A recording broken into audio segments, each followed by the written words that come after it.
Okay, you can start now. Oh, are you ready, Siva? Yes. Okay. Welcome, friends, to the Interfaith Discussion 140. We have a very nice speaker tonight that I will present the introduction for him. I'm not sure whether I pronounced the name correctly. Addis Judergia.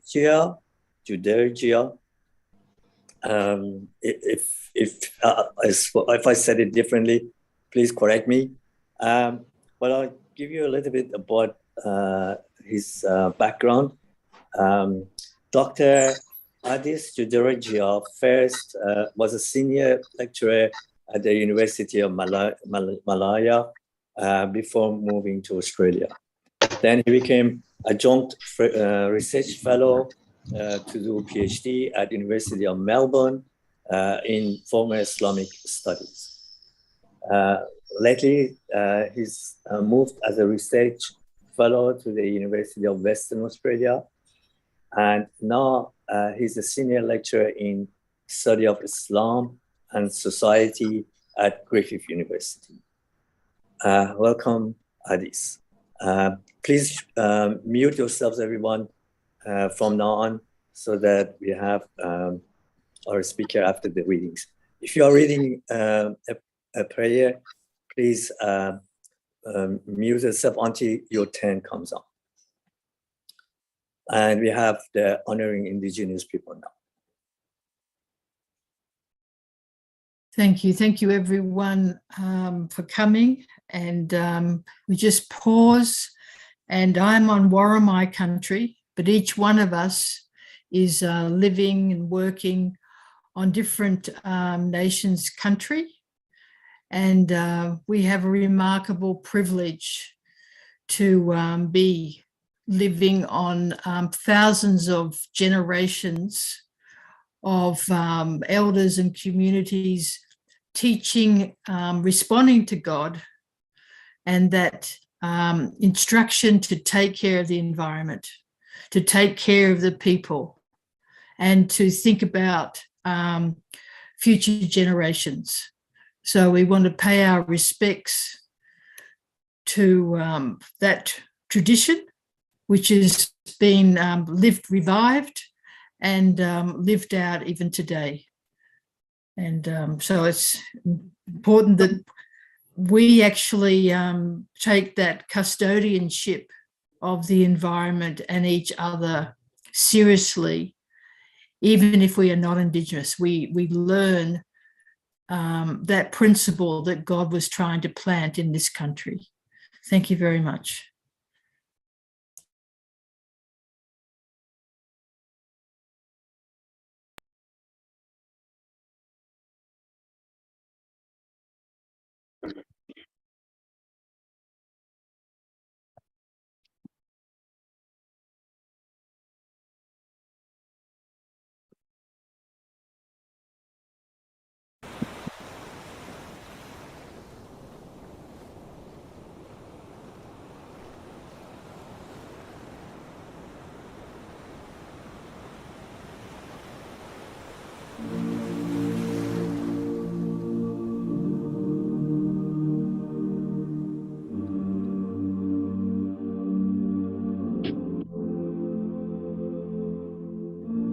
I've been holding for so long, scared I might slip away. Sometimes I just feel so lost, but I know that I'll find my way. Oh, I cannot lie, it's hard, sometimes I lose my mind. Constant whispers in my head, temptations I defy. But I know that if I lose your guidance, I'll go blind. That is why I need you. Oh, show me the way. Oh, don't let me stray.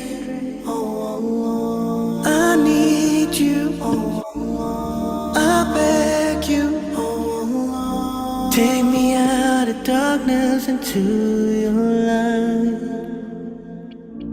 I know I gotta stay strong,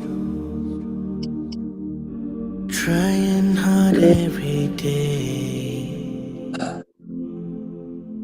'Cause 100 times I've been so wrong, but I know I can make that change.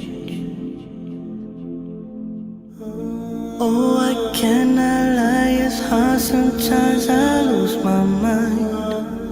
Constant whispers in my head, temptations I defy. But I know that if I lose your guidance, I'll go blind. Protect me, my Lord. Oh, show me the way. Oh, don't let me stray. Oh, I need you. Oh, I beg you. Oh, take me out of darkness into your light. My Lord, I'm grateful for your mercy. Whenever I fall down, you pick me up. 'Cause you're the one who's always there for me.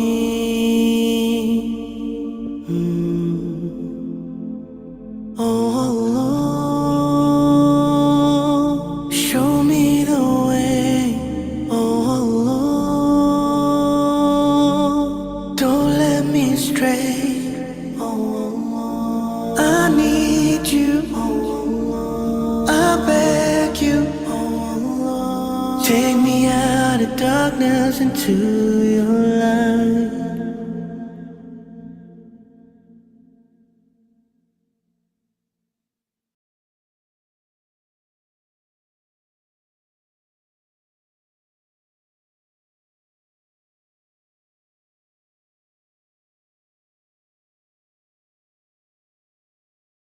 Oh my God,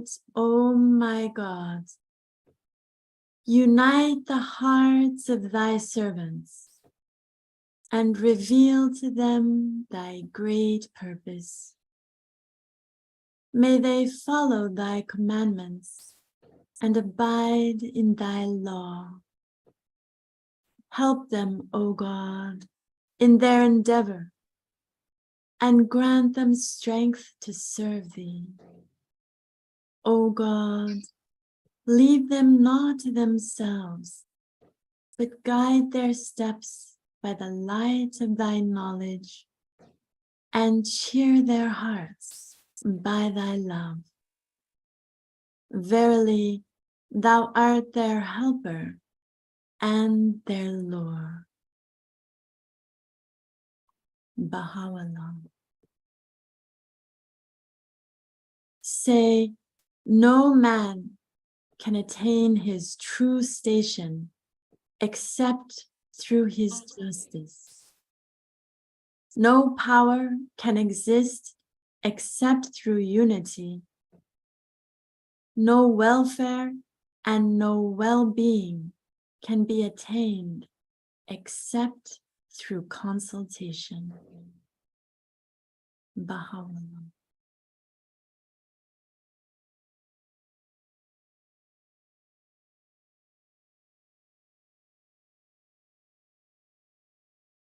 Be united, speak in harmony. Let your minds apprehend alike. Come and be your prayer. Come and be the end of your assembly. Come and be your resolution. Come and be your deliberations. Alike be your feelings. Unified be your hearts.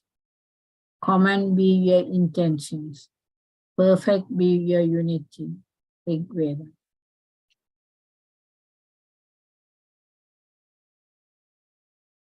Now, in understanding, wrong understanding is wrong, and right understanding is right. One practices right understanding first step, It make an effort to overcome wrong understanding and to arouse right understanding. 1 practices, right effort, 6 steps, and in overcoming wrong understanding with attentive mind and dwelling with attentive mind in the possession of right understanding. 1 practices, right attentiveness, 7th step. Hence, there are 3 things that accompany and follow upon right understanding, namely, right understanding, right effort, and right attentiveness. The Eightfold Path, Buddha.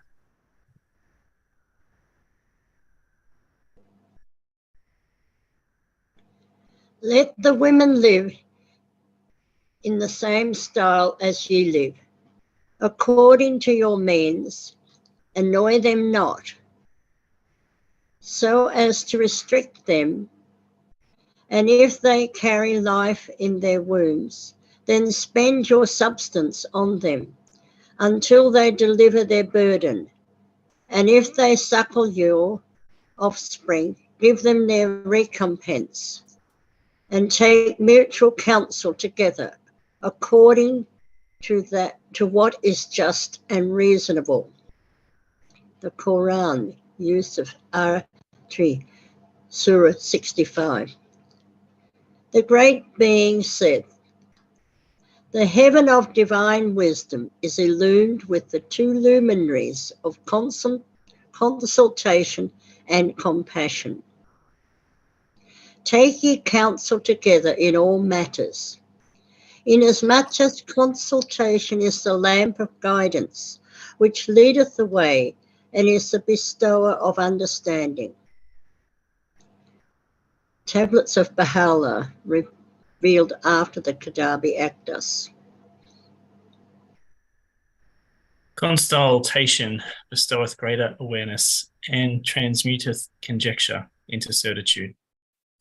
It is a shining light which, in a dark world, leadeth the way and guideth. For everything there is and will continue to be a station of perfection and maturity. The maturity of the gift of understanding is made manifest through consultation. Baha'u'llah. Settle all things, both great and small, by consultation. Without prior consultation, take no important step in your own personal affairs. Concern yourself with one another. Help along one another's projects and plans. Grieve over one another. Let none in the whole country go in need. Befriend one another until you become as a single body, one and all. Abdul Baha. The primary requisites for them that take counsel together are purity of motive, radiance of spirit, detachment from all else save God, attraction to his divine fragrances, humility and lowliness amongst his loved ones, patience and long suffering in difficulties, and servitude to his exalted threshold. Should they be graciously aided to acquire these attributes, victory from the unseen kingdom of Baha shall be vouchsafed to them. Abdul Baha. The purpose is to emphasize the statement that consultation must have for its object the investigation of truth. He who expresses an opinion should not voice it as correct and right, but set it forth as a contribution to the consensus of opinion.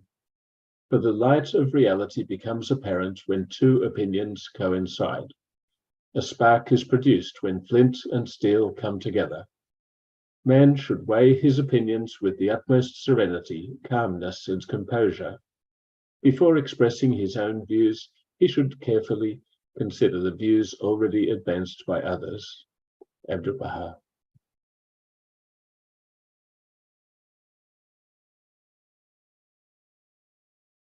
In all things, it is necessary to consult. This matter should be forcibly stressed by thee, so that consultation may be observed by all. The intent of what had been revealed from the pen of the Most High is that consultation may be fully carried out among the friends, inasmuch as it is and will always be a cause of awareness and of awakening and a source of good and well-being. Baha'u'llah.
us round the flame, making us clear, making me fly, spinning me round and round, spinning me round. Agreements of trust under the power of love. We see agreements of faith under the power of love. We know agreements of truth under the power of love.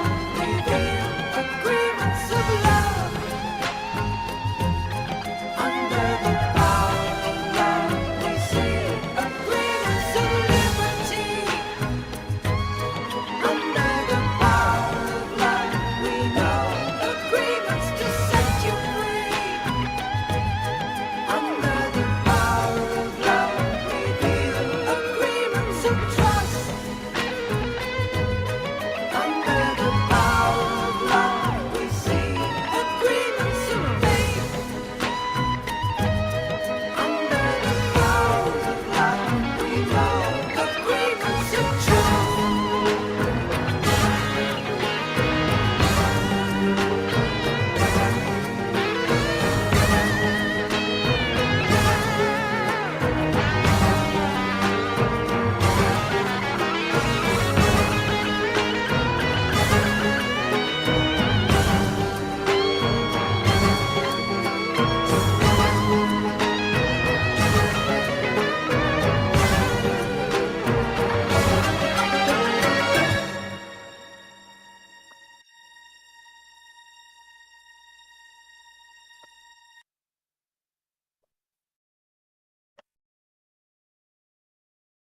Thank you, friends, for reading those beautiful writings of the various religions.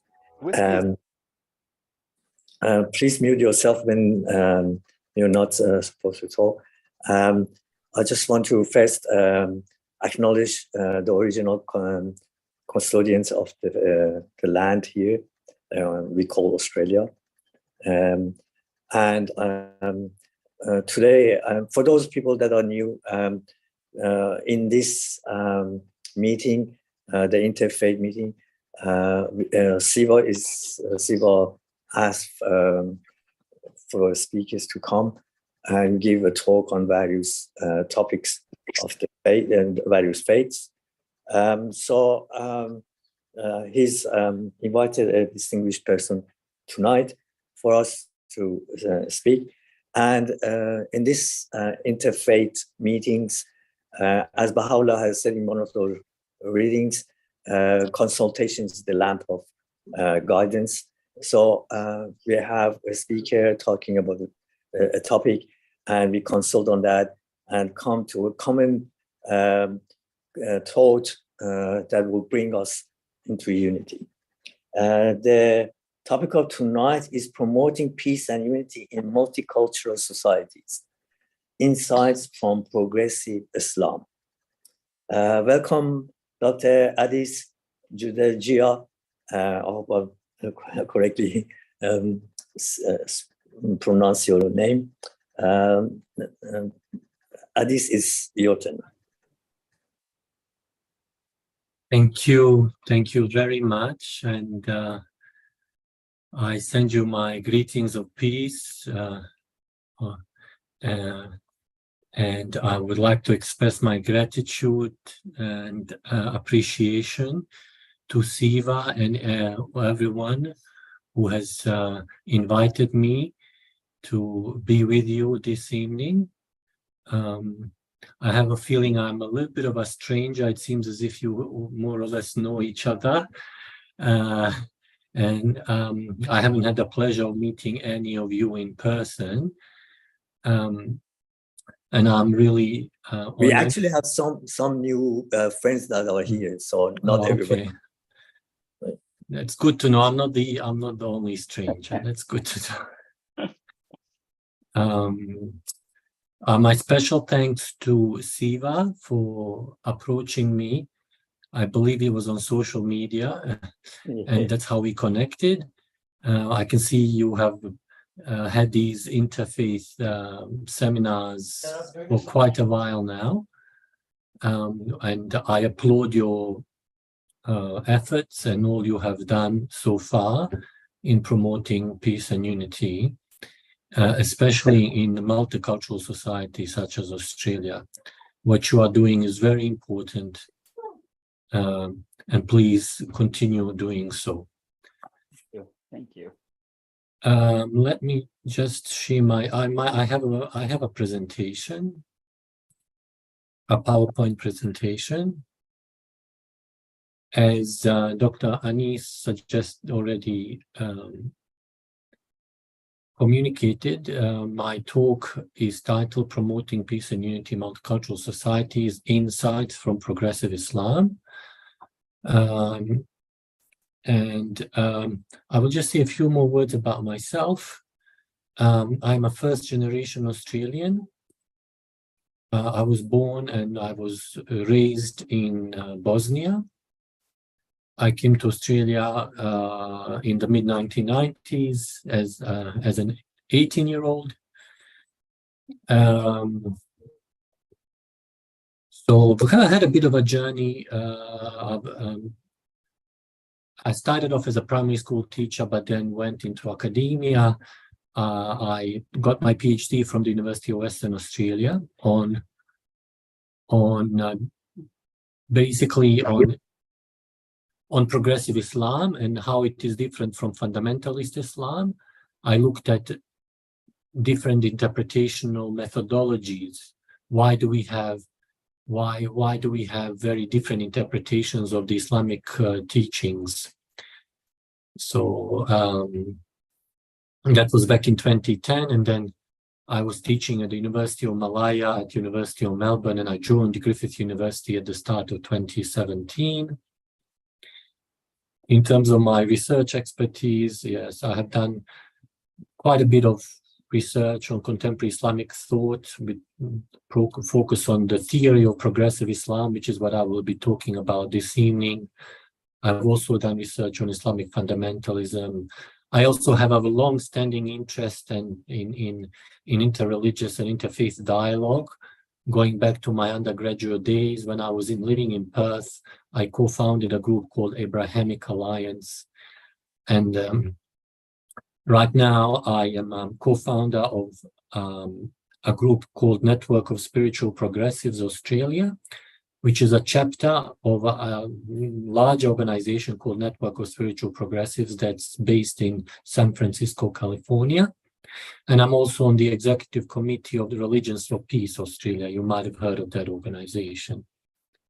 So I also teach and do research on Islam and gender issues and Islam and Muslims in the West.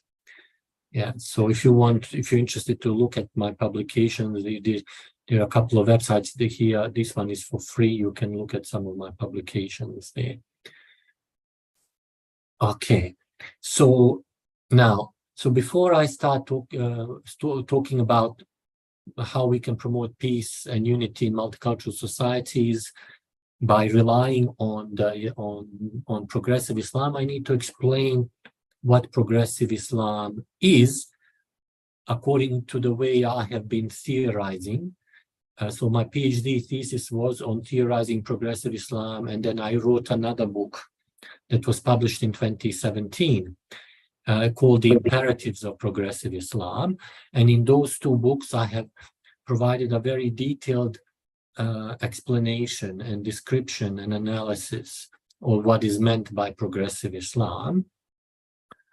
Obviously, I will not have time to explain all of this in detail, but I will point to certain important delineating characteristics of progressive Islam that I think can be helpful in promoting peace and unity in multicultural societies such as Australia.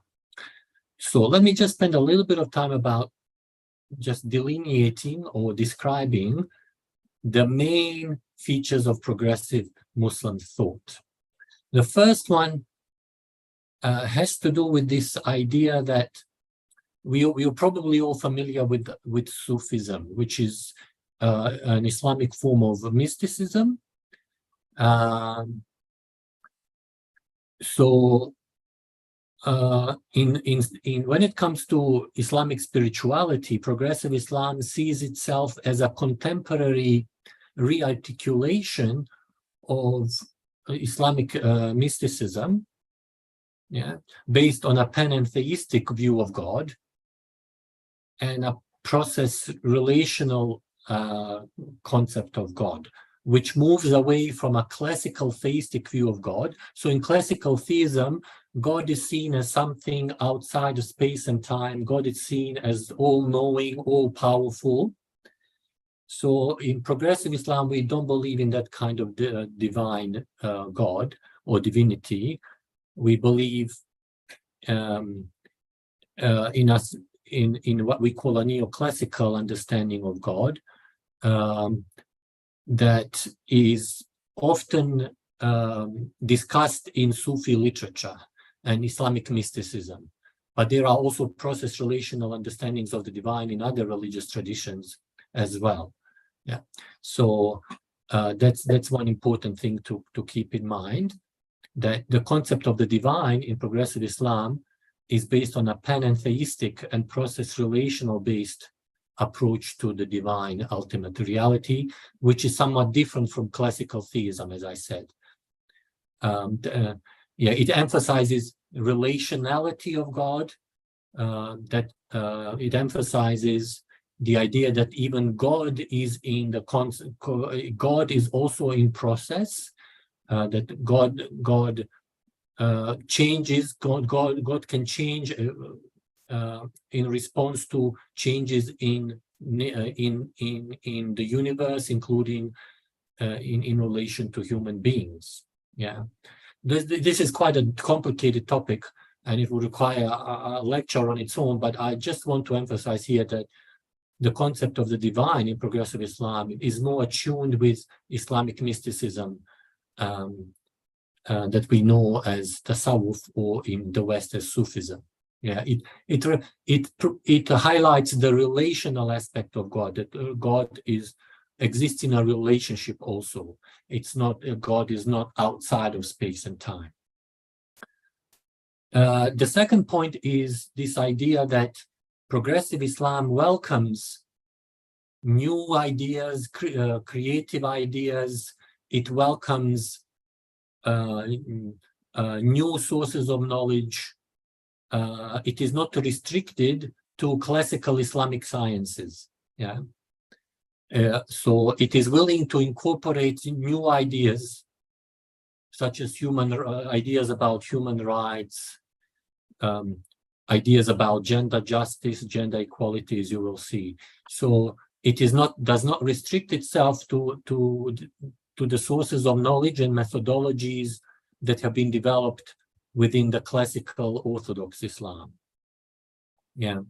So for example, point number 3, it uses the ideas from Christian liberation theology and applies it to the Islamic context, that God's preference is for those who are weak, poor, and marginalized.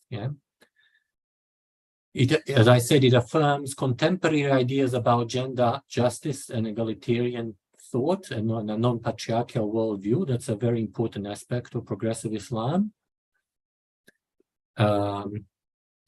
And also it accepts, because of point number 2, it accepts this idea that the modern human rights ideas about human dignity, what it means to be a human being, are more true, or can be in line with our understanding of the divine, that is a valid expression or a valid manifestation of what God wants for humanity. So here, that there is a conceptual compatibility between human rights. United Nations Declaration of Human Rights, for example, is seen as being in accordance with the divine purposes and intents for human beings. It's just justified within our religious cosmology. Whereas the United Nations Declaration of Human Rights, because of the way it was structured and articulated, it does not talk about the divine, but progressive Islam accepts these as legitimate ideas and justifies it in relation to its own Islamic cosmology.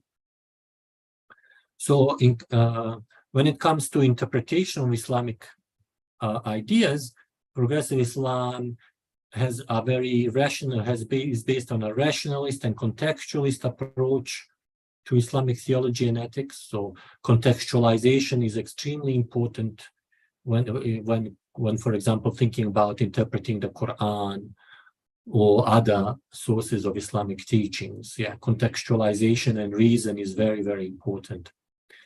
And lastly, progressive Islam accepts and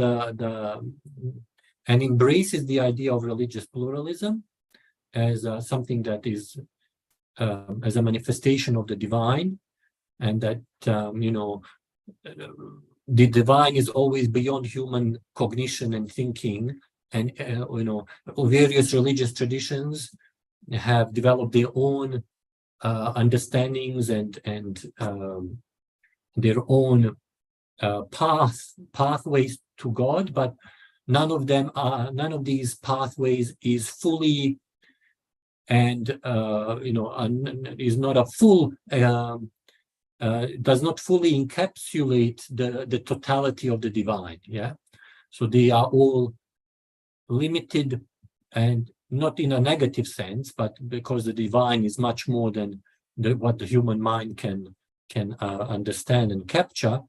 It recognizes the validity and the beauty in all of these different pathways, but recognizes also that they are all limited, yeah, in one way or another. So how does this help? How are these features of progressive Islam, how can they be used to help promote peace and unity, especially in multicultural, multi-religious contexts? The first one, I mentioned just previously, this idea that progressive Islam accepts a human rights-based approach to human rights. Yeah. We know that classical Islam or Orthodox Islam, there are certain issues there in terms of accepting full religious freedom, because classical Islam was based on ideas from more than 1,000 years ago, and they, for example, did not allow full religious freedom and freedom of expression and conscience. Whereas in progressive Islam, that religious freedom is seen as a cornerstone and something that is a non-negotiable aspect of religious faith. So progressive Islam stands for promoting of religious freedom that includes not having faith at all, as well as changing your faith from one faith to another, including out of Islam into another religion, or out of Islam into no religion at all. Progressive Islam emphasizes the concept of human dignity. Yeah. Now, again, in classical Islam, the concept of human dignity was embedded in a larger philosophical and ethical framework that was very hierarchical and made distinctions between Muslims and non-Muslims, men and women, those who were free and those who were enslaved. And so whereas in progressive Islam, we believe that human dignity, every human being, regardless of their faith, gender, sexual orientation, cultural background, they have the same God-given human dignity that nobody can take away from them. Yeah. Progressive Muslim thought and progressive Muslim scholars have done a lot of work to critique religious fundamentalism and extremism, especially in the Islamic context. Yeah. And that is by, as I said, promoting a much more contextualist, critical historical and pluralistic and non-dogmatic interpretation of the Quran and the tradition. Yeah, that is what we call a contextualist and rationalist Islamic hermeneutics. So by So obviously religious extremism or extremism of any kind can endanger. It's a major obstacle or impediment to peace and unity in any society, especially multicultural societies.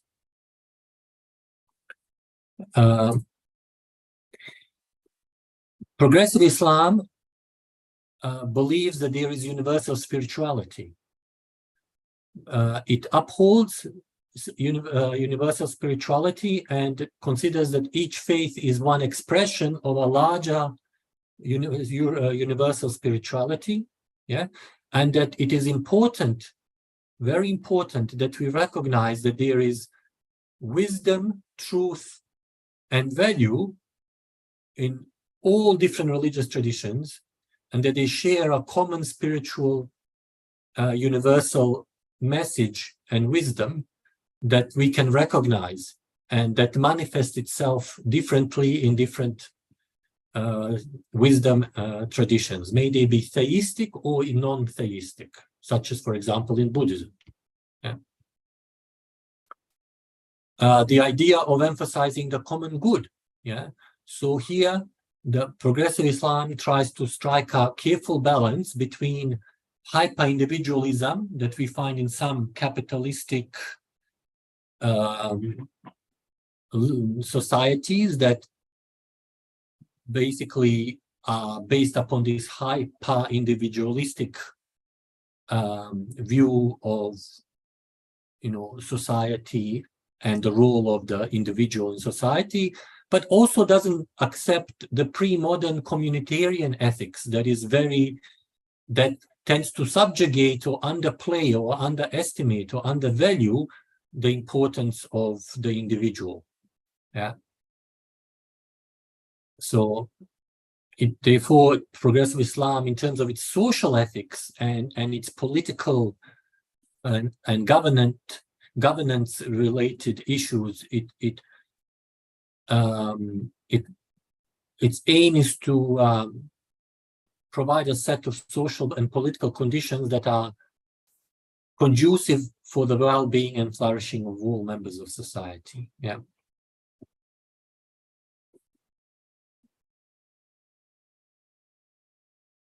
The next idea is what we learned earlier on in some of the writings of Baha'u'llah, for example, and Abdul Baha, the idea of consensus, the importance of agreement and consensus. So basically the idea here is that if all of us have a reason, if we have a reasonable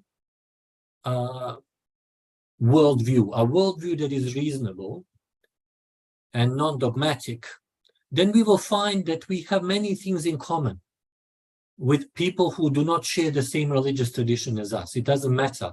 But when it comes to ethics, societal ethics in particular, and how to govern society and how to govern relationships between individuals and communities, if we have a reasonable approach to it, we will see that there is a lot of common ground between all of us, despite the fact that we do not share the same faith traditions.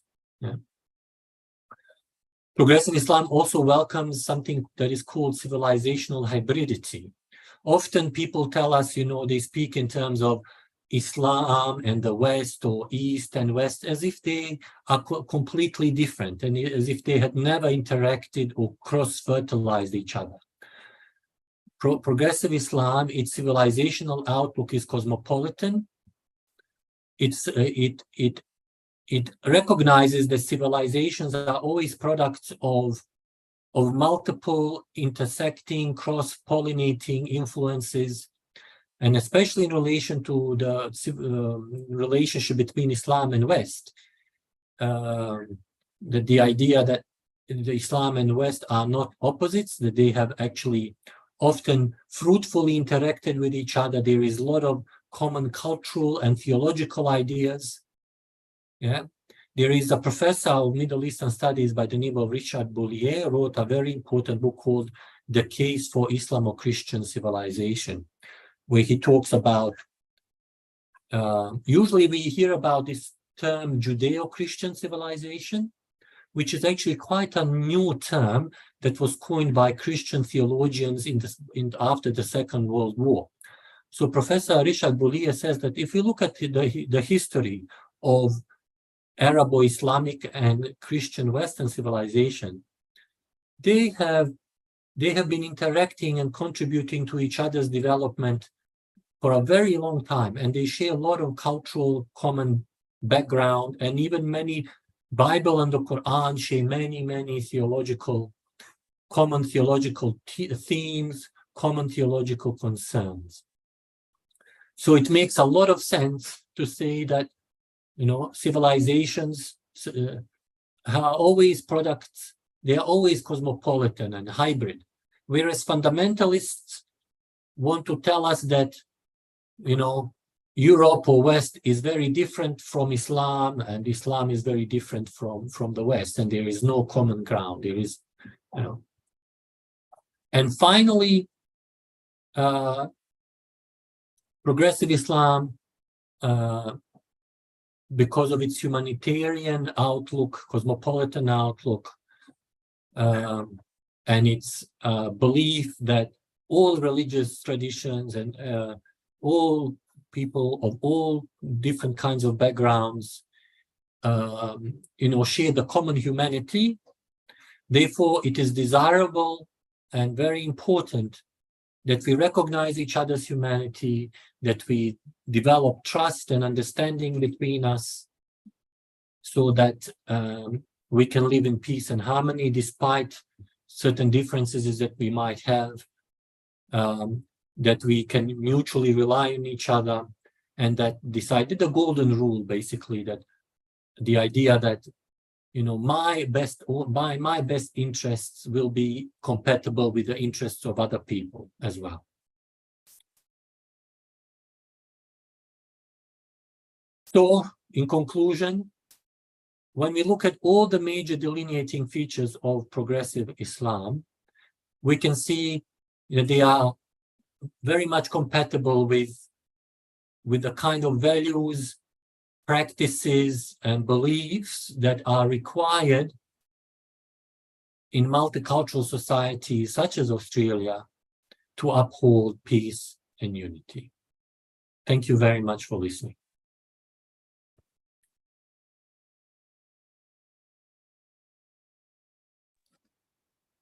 Thank you, Adis, for that beautiful talk, introducing to us progressive Islam.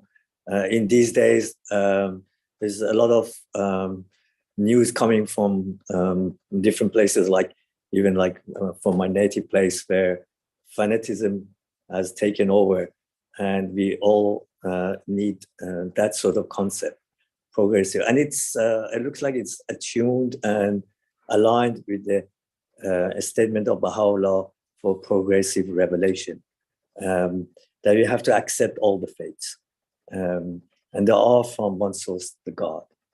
I invite everyone to now raise their hands if they have any questions to ask Adis, and we can discuss the topic.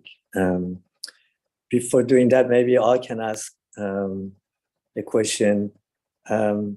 As far as I know, Sufism, they use the metaphor of ocean and us as the waves of that ocean. So they kind of see God, creation, and us as a single entity. Whereas I look at it and see that if we bound God to time and space, it becomes difficult concept. And Baha'u'llah has said the two are two entities separate.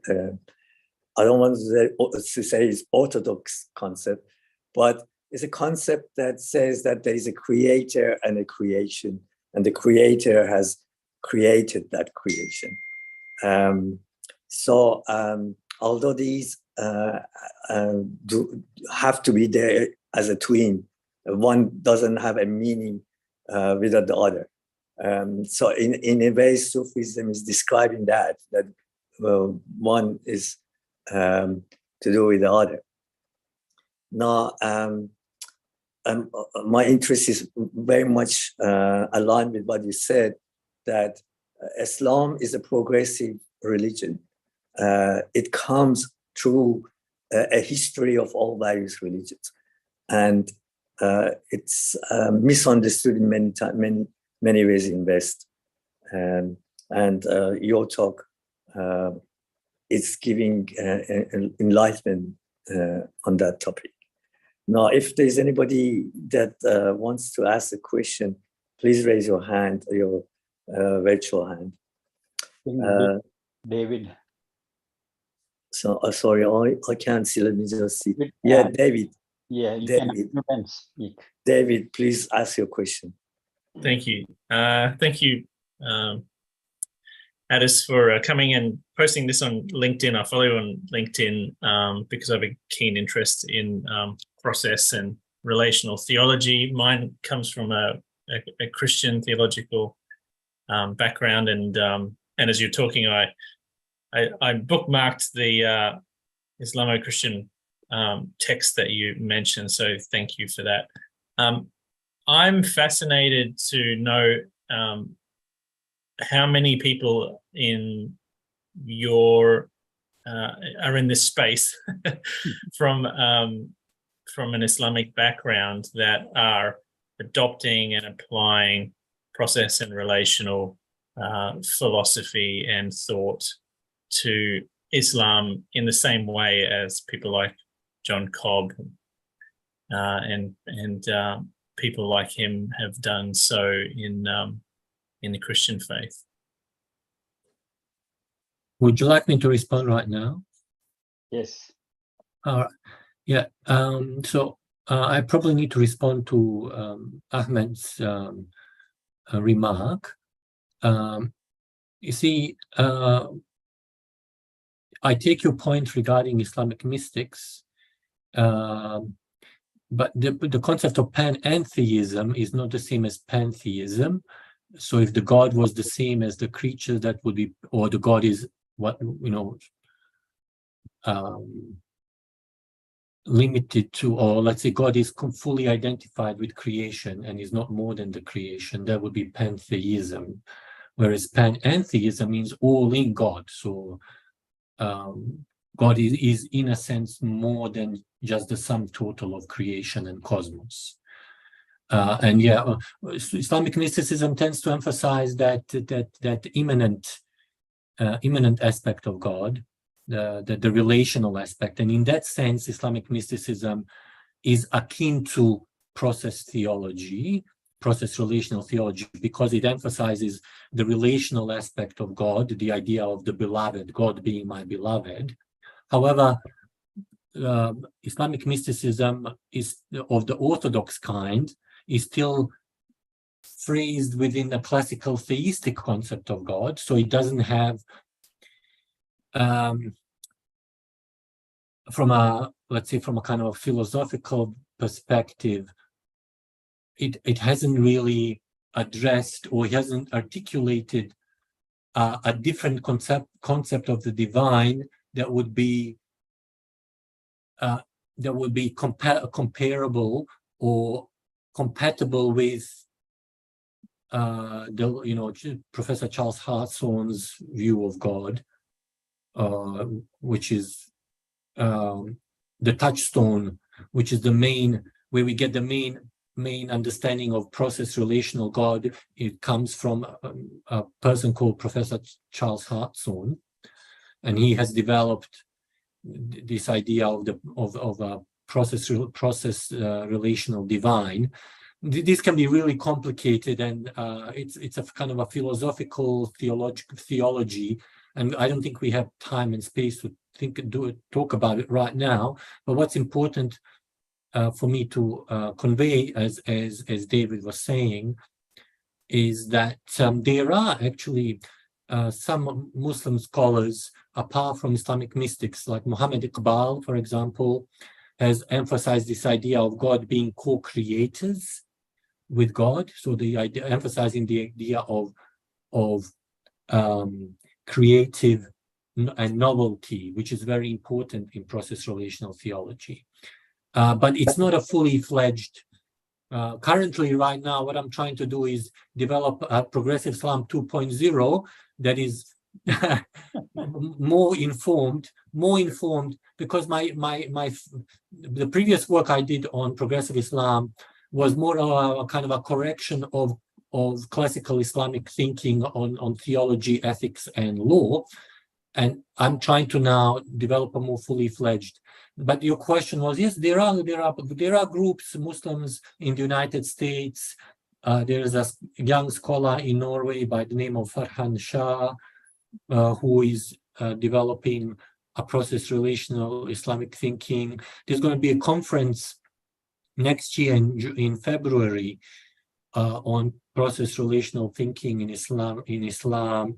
There was a conference in Münster last year I attended online that looked at process relational, the implications, socio-political implications of process relational thinking from an Islamic and Christian perspective. You can contact me and I can give you the details of what happened.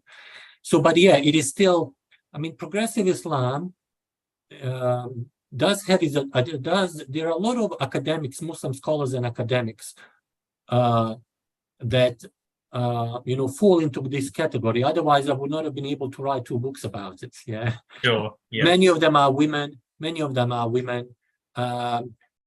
Unfortunately, the level of institutions, progressive Islam is not well represented.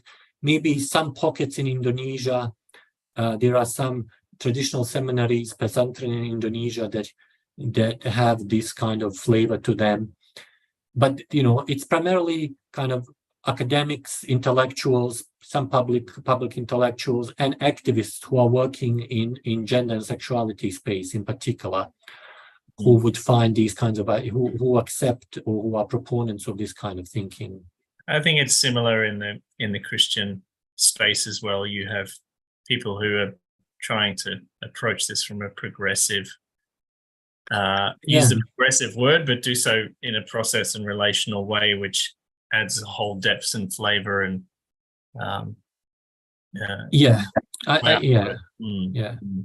But thank you for that question. Thank you for answering. I appreciate it. Okay, so next is Siva. No, Zore, and then Young, and then myself. No, on my list it says Siva. Okay, Zore.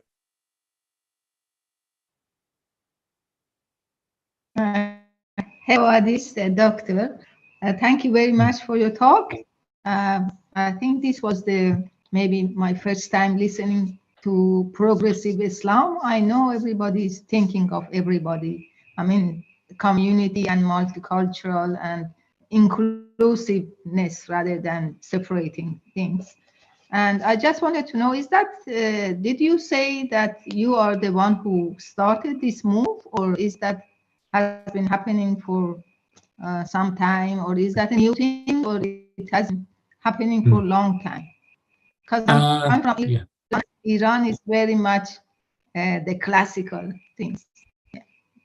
It depends how far we go back. So in my first book, I tried to find examples of progressive Islamic worldview all the way from the beginning.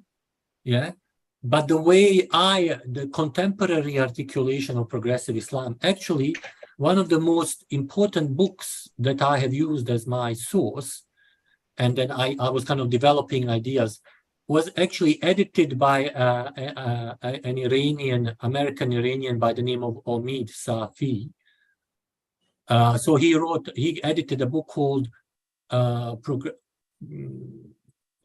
Progressive Muslims, something along his name is Omid Safi. So that was written maybe 20 years ago. And then my scholarship was kind of scaffolding or building upon that. But you can go back, of course. We see those delineating features that I have identified. You can find them among some Muslim scholars, usually these Muslim scholars have been criticized strongly by Orthodox classical. They were always peripheral. They were not. They were labeled as heretics and all that, something like that. I think there's one important point that I need to make. In progressive Islam, and this is similar to what Ahmed said about progressive revelation. We don't believe that there is something called purely divine revelation. We don't believe in that. That's a metaphysical impossibility. So if we follow process relational thought, nobody can. There is no such thing as pure God word. And we don't believe that. And this also comes from Sufism. We believe in the expansion and evolution of prophetic experience. So it's not just that God speaks to some special people, Muhammad, Baha'u'llah, or whoever it is, Abraham. They have had the experience, religious experience, but all of us have religious experience. And process relational theology also believes that it is possible to perfect and to kind of get better and better, that God discloses herself, or the divine, that there is a upward progression so that we can progress better and better in understanding or developing God consciousness. So it is not something that we need to go back in history and say we need to follow this one person. That is not accepted by progressive Islam, because we believe, in accordance with process relational theology, that God works with every human being, and depending upon our openness to God, we can either progress further, or we can still go away from God, or God's intent. So God, or the divine. Actually, I shouldn't use the word God, because in Buddhism, or in process theology, the ultimate reality is a little bit different from the conventional God. So, but we don't believe that it was just certain men that God gave these instructions to the man, and it's usually all men. So when we believe that they had a very good religious experience, including and we can see that God in their writings, good ideas, ideas about justice, mercy, and compassion. This is God speaking through them, or they have their God consciousness developed, but it doesn't mean that the rest of us are less worthy, or that they only have some kind of special relationship. We believe in universal spirituality, and then within that universal spirituality, you have these traditions, historical traditions. But I do not believe in this idea that only Muhammad had, or Baha'u'llah had, this special relationship, and that is all we need to have. No, God is on a journey with us, and God is also responding to us, and God is also becoming better. Yeah, I know this is a little bit difficult for classical theist people to understand, but God's perfection in process relational theology is not, God is not, to be God, to be unchanging and to be immutable is not seeing something that is good. Because actually being able to change and develop is seen as part of God's perfection. Because, for example, if I always keep the same response and the environment is changing, and I always keep being the same, then actually I'm not going to respond to the environment in an optimal way. So the idea that God can change for the better, it doesn't mean, it's complicated, but it's very different from classical theism in that sense. Thank you. Okay, Yun. I don't know whether Zora, did you finish? Thank you. Sorry for this long answer. Thank you, Dr. Addis. I think, why didn't we have, I'm a Catholic person, so why didn't we need what is progressive Catholics? Or what is progressive Buddhists? Okay, we don't need them. Do you know why? Why we need to talk about unity and peace nowadays? We've been talking about unity and peace about 100,000 years ago. And now we still talk about peace and unity because our progress go backward. We're not going forward. If you read the Bible, God created paradise for Adam and Eve. It's a peace and unity place for them to be happy. But they rejected God. So that's why they were sent out of the paradise. And nowadays we're getting worse and worse and worse. According to media yesterday and today, the women that got domestic violence mostly happen inside the house. So if we can't have peace and unity in a small unit, like a family court can't do anything about it. And how are we going to have peace and unity in the universe? And then one of the notes say that we have to, the progressive religion promote religious freedom. It means that we have to rely on human rights and United Nations. When we relied on the bodies like that, including NATO, it means that we really have problems. We fall into the deep problems. And now young people are preparing for a big war, like, building nuclear power. So there will be no peace and no unity in the future unless people change. And they have to listen to God.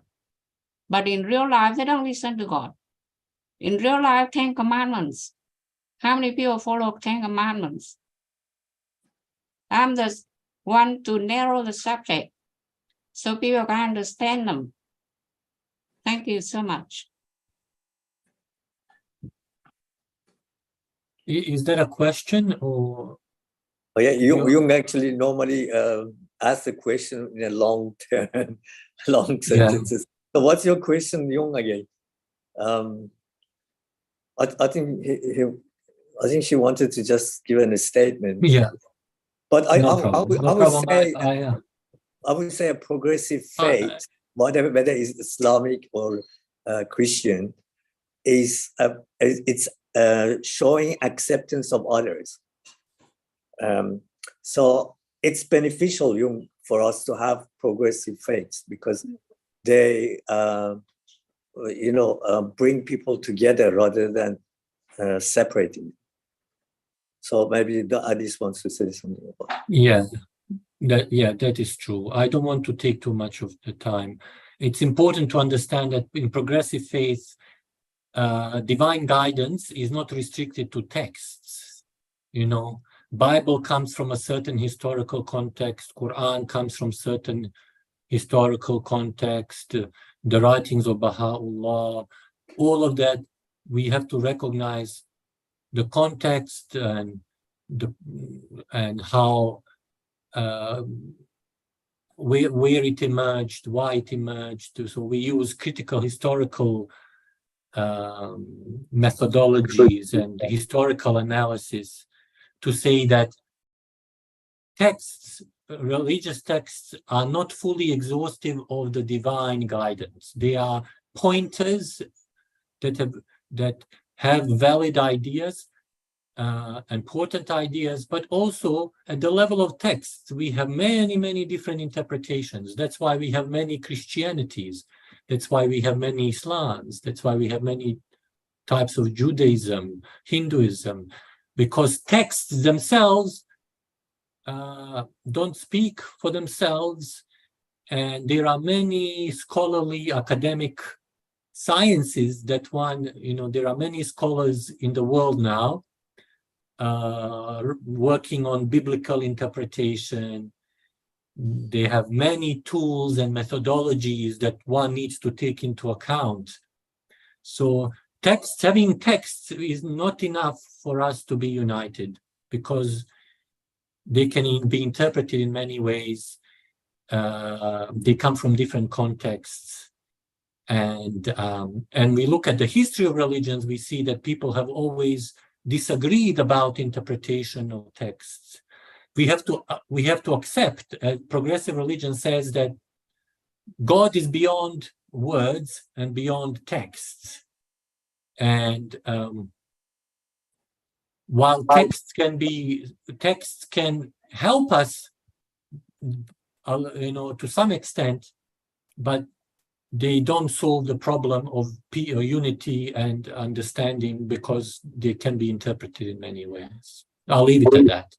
But I think Ahmed understood very well that religion, as I was advised, when we talk about religion, we don't talk about politics.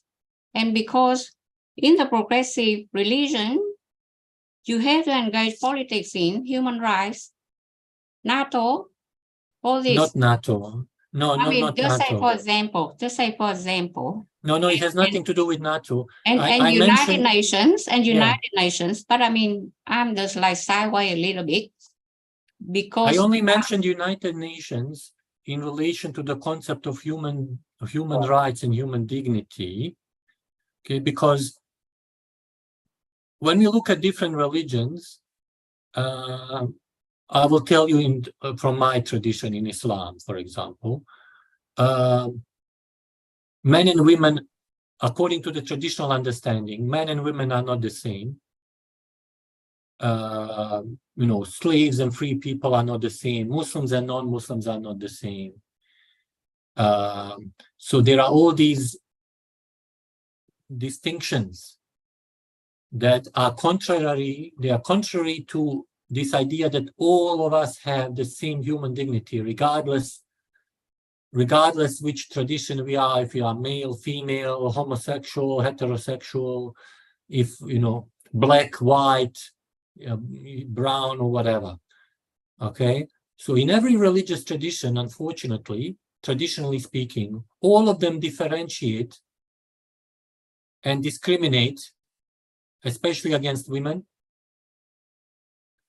Many of them, all of our traditions, historically speaking, have discriminated against women. Some of them have discriminated on the basis of race as well. Many of them still discriminate against people of different sexual orientations. That's why it is important to have a body such as United Nations that says, we are, regardless of what your faith is telling you, when it comes to public law and when it comes to relationship between people in a society, everybody has to be equal in the eyes of the law. Okay? We cannot use one religious tradition and say, well, according to my religious tradition or according to my interpretation, women should not have same rights as men, or LGBTIQ people should not be able to have the same rights as these people. Okay, that's why I mentioned United Nations. I think I will have to leave it at that. Yeah, thank you. But then what you're saying that you don't include injured soldiers come from the army, return home, and become handicapped. You don't include NATO, and it's one of the very big myths. When we talk about human rights. NATO is an army system, a group of countries that join to protect themselves, regardless of which enemy. But that's all about promote peace and unity. Yeah, peace and unity fall into it. So the aim here is to bring everyone together to understand that we are a family, and as a result, we don't need that sort of armament. But nowadays, peace and unity have to be together with the armament. That's how the rules go. Well, that's your statement. Now, I invite everyone else to come and ask questions if they have. While we're waiting, I'd like to ask a few questions at this. You said progressive Islam. You label it as Islam rather than a progressive religion. So I believe you're right that every one of us get inspiration from God, and we get that inspiration all the time, and everyone has got that power. But you label it Islamic progressive Islam. So does this mean that you believe that Muhammad was in a higher elevated state, getting that revelation in a higher state? And to me, if you agree with that, that means that he's a manifestation of God, because he's in an elevated state, and most of other manifestations are in an elevated state than human beings. What's your view on that?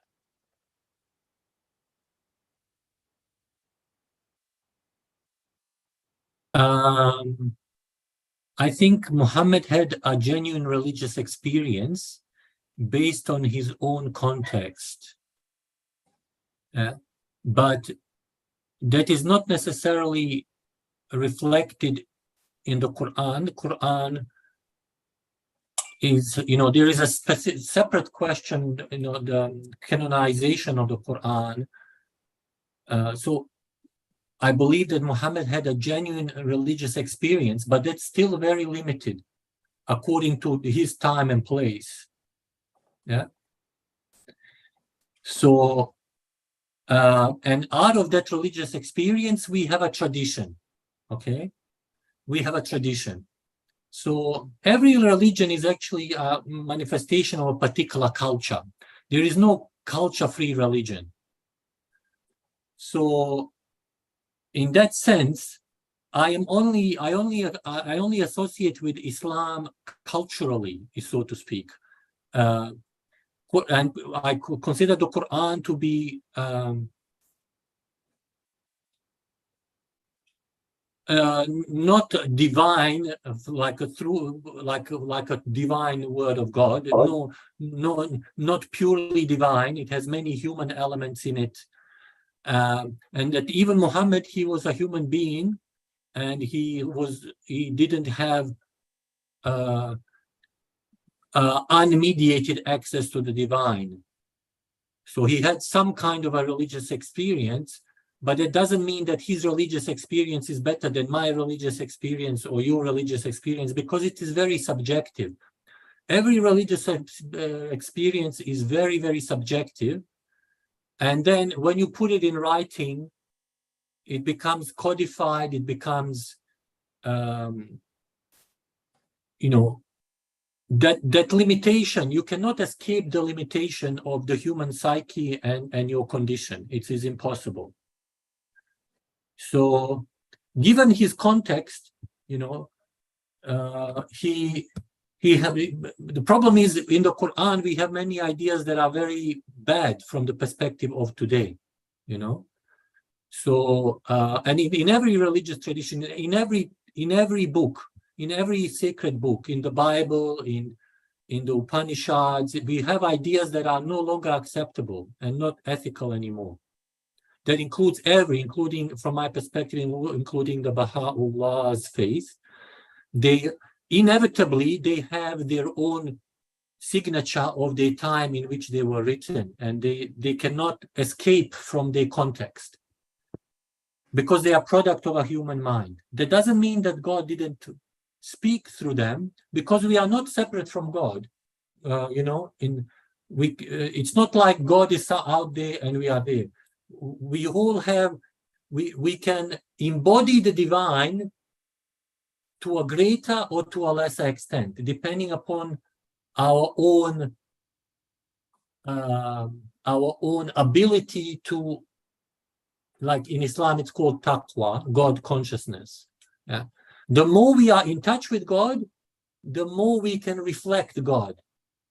So I believe, for example, that, you know, some of the writings of Baha'u'llah are much higher than what we find in the Quran or in the Hadith, for example.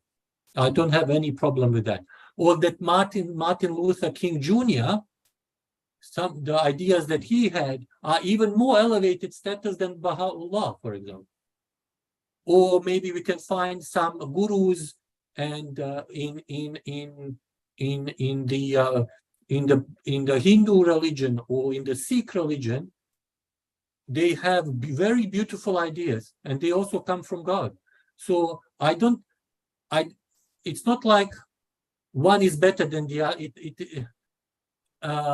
They are all manifestations of God's consciousness, but developed in certain contexts and in certain times. Yeah. So it's not like something that you can measure like money or, yeah. You can just recognize the quality. You can recognize the quality. Yeah. Okay. Yeah. Siva has a question. Is raised his hand. Okay. Thank you, Addis, for this presentation. Yes, as I came across Addis on the Facebook when I was looking for potential speakers, and it is a fascinating topic that progressive Islam, and as Ahmed mentioned, that progressive revelation of God, that is, God reveals to mankind according to needs and capacities of the people at that time. So I think it is a very good concept to try and bring people together. Maybe, as you said, that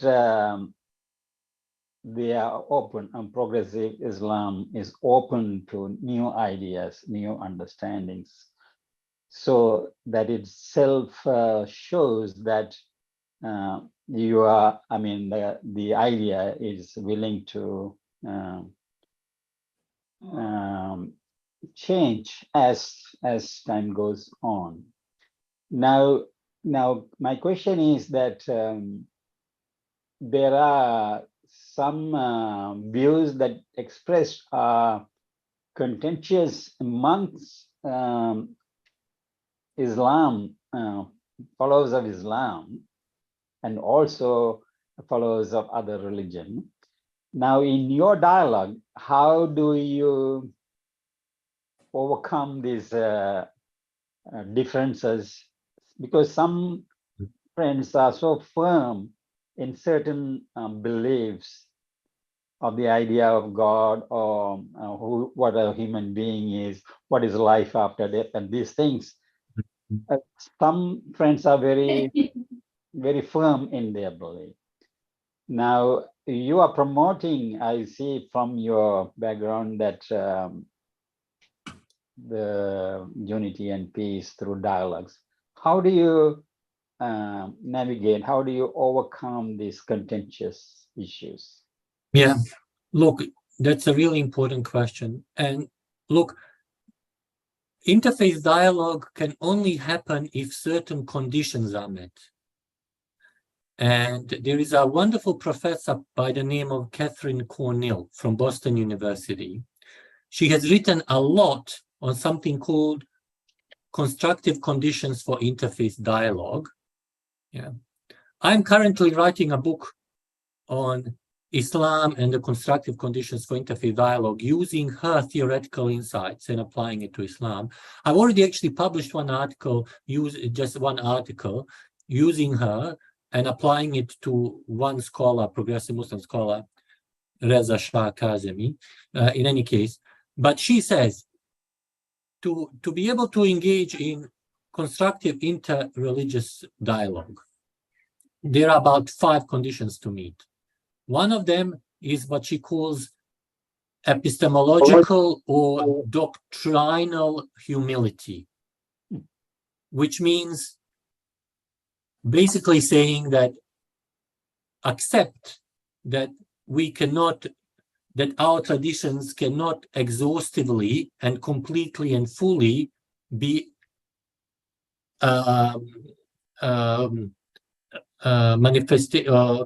disclose God fully, completely and exhaustively. Yeah. So that our doctrines are limited. Second one is interconnection. And this is about that despite different faiths and having different texts, different traditions, at some level, there needs to be a recognition that in one way or another, we are somehow interconnected or related. Yeah. Number 3 is empathy. That we empathize with the other. So this is beyond just intellectual, like I forgot another one, which is commitment to coming. You should come to interfaith when you engage in interreligious understanding. You cannot just have your own view that has nothing to do with your tradition. You have to be committed to a particular religious path, but still be conscious of its limitations. Yeah. Otherwise, you cannot speak on behalf of that faith. That's why I wrote 2 books about progressive Islam, and embedding progressive Islam in the history of the Islam in general. Yeah. So there is epistemic humility, interconnection, commitment, empathy. Yeah. Empathizing with the other. And the last one is called hospitality or generosity to truth. And the last one is a self-sufficient condition. If we recognize that there is truth in religious pathways other than our own, that is sufficient for interfaith dialogue. Yeah. So this is really good way. This is the best, I think, from academic literature that I have come across. Otherwise, we cannot. That's why many people who engage in interfaith dialogue, they already possess many of these qualities, and that's why we don't see fundamentalists because they don't accept this.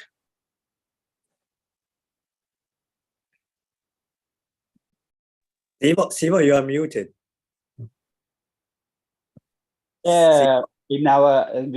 Thank you for the answer, and we actually share in our presentation, but we don't emphasize. Oh, Professor Swindler's, yeah. Yeah, we use, this was Colin Dibden, one of our co-supporters. He has a blog about the dialogue. Yeah. Actually, he's a wonderful academic, a pioneer in the space of interfaith dialogue. So I actually published one of my articles in his Journal of Ecumenical Studies. Right. It's already in his 60 years of publishing. I do apologize. I will need to leave within the next 5 minutes or so. Okay.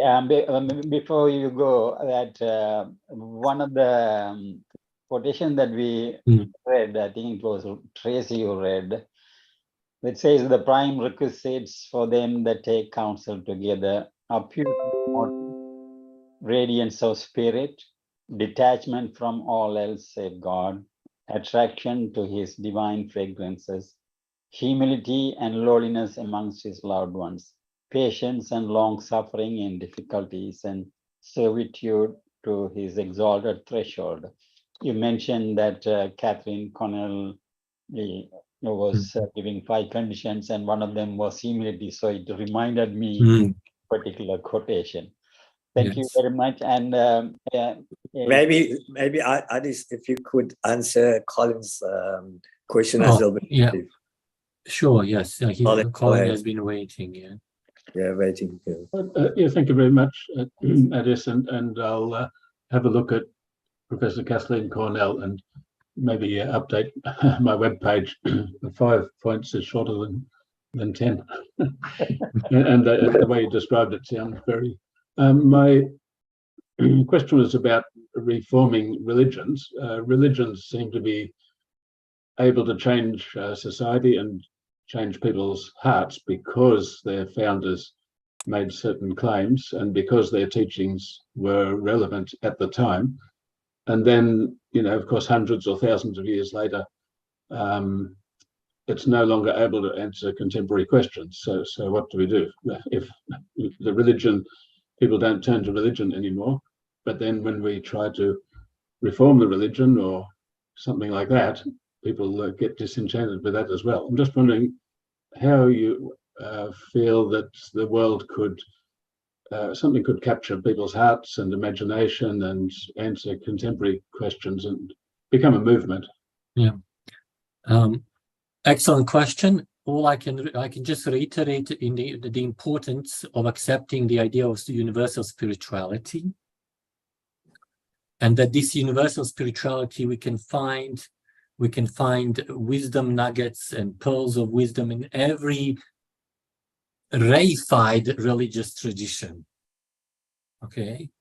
So in progressive Islam, we make a distinction, for example, at an epistemological level between religion and religious knowledge. All of us operate at the level of religious knowledge, which is subject to contraction, expansion, evolution, progression, whereas spirituality is beyond reified religious traditions that are necessary and important, but as long as we understand the limitations and the historicity behind the development, and that they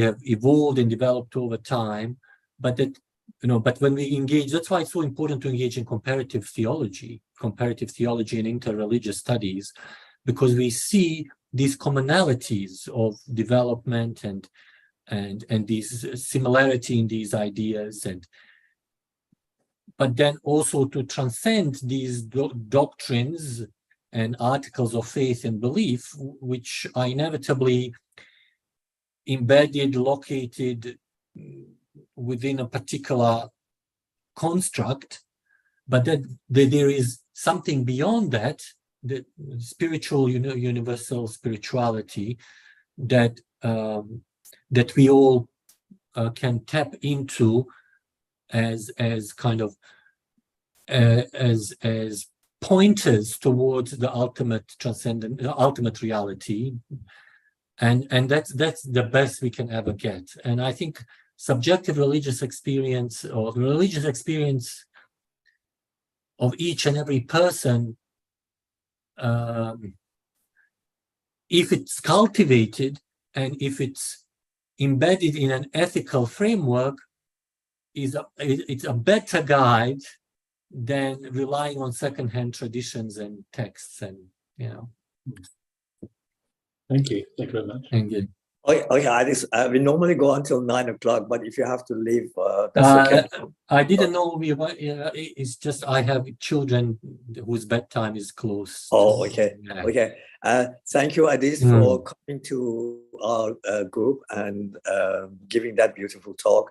I'm sure in this world we need more of you guys that are progressive in thought and accept other faiths to be in harmony with each other. And on behalf of everyone else, I thank you for coming and giving your presentation. Thank you very much. Thank you, Adis. Thank you for your opportunity, and I hope we will cross our pathways again. And I'm trying my best to change my conservative and dogmatic people in my faith, to move them beyond that, but it will take time. And there are many other people who are doing it. Yeah. Give us time and hope. Give us time. Yeah. If you like, we are interested to have you every week here on Thursday nights. It's beautiful discussion that we had. And my next question was, how are you going to try to get those people are fanatic to change their views so that they'll be more progressive? But I guess you have to leave. Yeah, bye. Interconnected. We can meet again. We can meet again. Yes. Thank you, this is not a goodbye. Thank you. Thank you. Mario. Bye, everyone. Thank you. We don't have to go. If you want to discuss, you can still discuss. Well, I think it's interesting to have people like that, that are progressive in their thoughts, that they accept other peoples of other faiths, rather than saying that our faith is the right faith. That would shed the dogmatic things that are in various religions currently adopted by Orthodox, or no, I can't call Orthodox, but fanatical religious people. Okay, if we don't have any more comments, probably we can close. Is there anyone who wants to say anything? Okay. Thank you.